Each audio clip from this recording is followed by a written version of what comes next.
हाँ जी बिल्कुल इंजी है। 14 अगस्त 1947 पाकिस्तान की आज़ादी का दिन है तो अज वो दिन है जोड़ा सैलीब्रेट किया जा रहा है।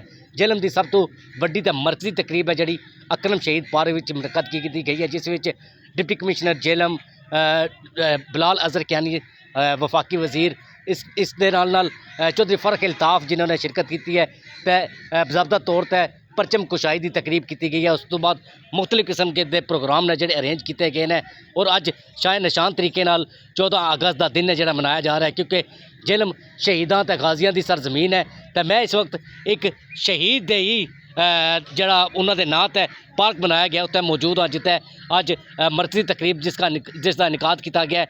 साडे नाल तौसीफ बेग मौजूद ने, इन्हां नाल गल करांगे। भाईजान दस्सो अज के दिन के हवाले नाल की कहोगे? बिस्मिल्लाहिर्रहमानिर्रहीम। अज का दिन कौमां ही अगे वधियां जिहड़ा अपने माजी नूं याद रखदियां और जिन्होंने पता होंदा कि असीं कि मकसद वास्ते कीता सी और उसे मकसद अज यादा सी। और जेलम च दोवें MNA डिप्टी कमिश्नर जेलम की सरबराही च बहुत अच्छा इवेंट होया और याद दहानी कराई गई। बच्चों ने टैबलो पेश किए और तारीख दसी कि किस किस तरह तकलीफ। और जिथे जेलम है इस कोई शक नहीं है, शहीदों और गाजियों जगह साडा कोई ऐसा कब्रिस्तान नहीं जिथे शहीद की लाहद उत्ते झंडा पाकिस्तान का सबज हलाली परचम ना लहरा रहा होवे।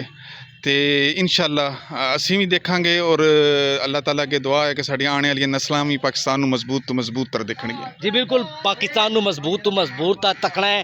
इस वास्ते सूरताल जेलम विच इस तरह दी असीं शहीदां दी साडी सरजमीन है, साडे बड़े लोगों ने अपने वतने अजीज़ वास्ते कुर्बानियां दित्तियां ने।